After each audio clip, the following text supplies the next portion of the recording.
welcome to the first What If video, where we'll explore what could possibly have happened if an event in history went just a little differently. The first one's going to be good, so strap in because we are going to explore what would happen if Ivan the Terrible, Tsar of all Russia, never killed his heir. To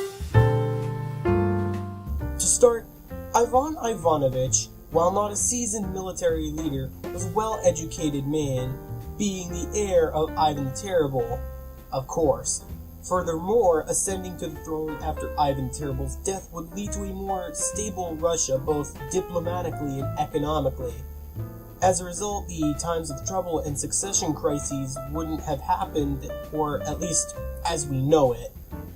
Ivanovich's role would lead to strengthened Tsardom, and his leadership could have led to a more centralized Russian state much earlier in history.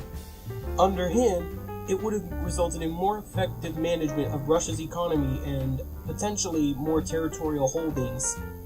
As a result, economic and social policies would be more consistent and effective, further promoting Russian stability. He would improve upon his father's policies, addressing issues such as corruption and inefficiency.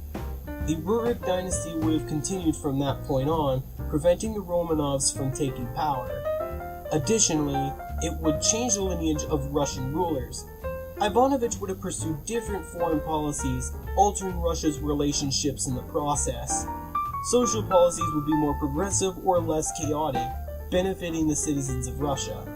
All in all, if Ivanovich survived the altercation with his father, he could have led Russia to a more stable and centralized state. Hey, you! Haven't you heard? I opened up a new Patreon, where you will be able to access my artworks, videos, maps, and even animations early before they're public. Free members can get access to currently existing or past artworks, but there are paid memberships to support me in the future. The first tier is the tip jar, where you tip $3 as a small contribution. None of the benefits that'll be mentioned will be in the tip jar tier, but it serves as a small contribution to my future works. The next one we have is Rookie. Benefits include early access to artworks, fictional history maps, works in progress, and doodles, and a personal thank you for your contribution. The second one is the Novice tier.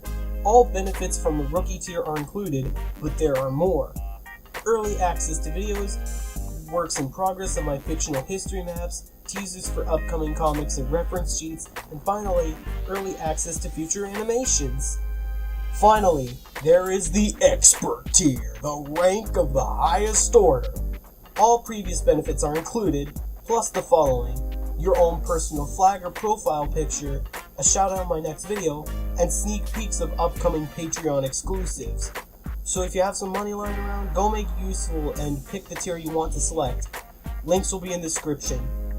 Where were we now? Oh, right!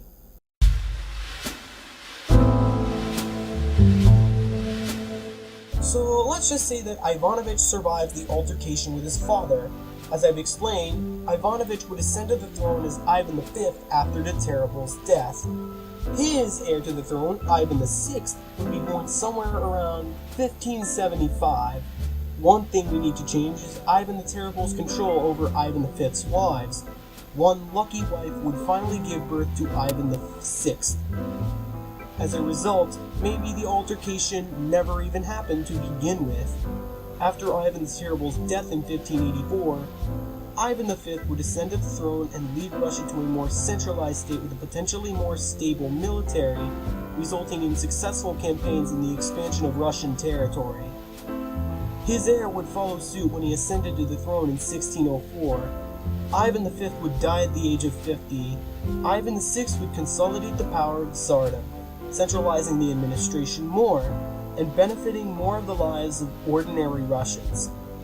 This change in history would lead to cultural, artistic, and economic reforms and a potentially Russian Renaissance period, blossoming further under Ivan VI. Additionally, Russia would begin to expand into Siberia during his reign, strengthening its borders. More focus on economic policies leads to further growth and development of infrastructure.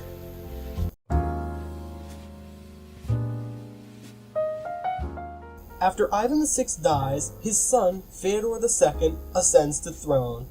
he continues the policies of his predecessors, further maintaining stability and authority within the Russian Empire. His son, Ivan VII, would ascend to the throne in 1685 when Fyodor II died at 85. Ivan VII would do the same thing as his predecessors, leading Russia to westernization and more reforms similar to those undertaken by Peter the Great in our timeline. The Russian military is modernized with new weaponry, leading to more successful campaigns and territorial expansion. By this point, Russia will have made it into Alaska way earlier than in our timeline. Maybe there would have been more efforts to colonize America? And no need to sell it all to the US since they would have emerged victorious in the Crimean War in the 19th century. Maybe. Enlightenment ideas used by successive rulers continue modernization efforts. Russia would form strategic alliances during the Austrian succession and the 7 Years' War. Now let's say Russia sides with Britain. We could see Britain gain Louisiana or some other territories from France after this war. Maybe the Americans would have lost the revolution. Either Paul Revere goes the wrong way, Washington gets hanged at Saratoga, or the revolutionaries demand representation rather than full-blown independence. But at the same time, maybe the idea of revolution and independence could have spread to the Canadian colonies in the Caribbean, eventually joining the United States, or as it's now known in this timeline, the Federal Republic of Colombia. Colombia in South America will be renamed to New Granada or something along the lines of that.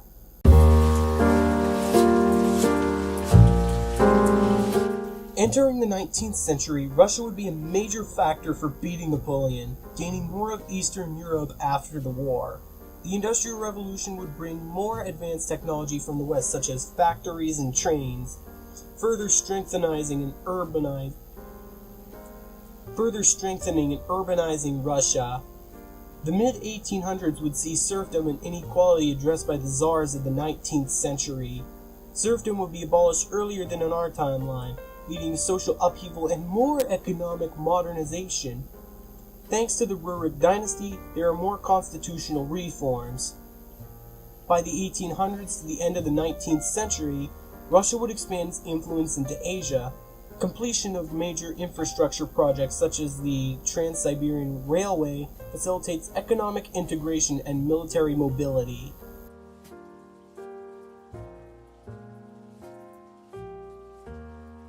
Entering the 20th century, rising demand for political representation leads to a constitutional monarchy being established, balancing the power of the Tsar.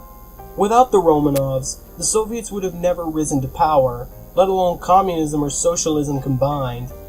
This would be crucial for the outcome of World War II, since after that, Germany was divided both on the map and ideologically. Without the Soviet Union, Russia would navigate the Cold War period on economic development and diplomatic engagement rather than ideological conflict with the US.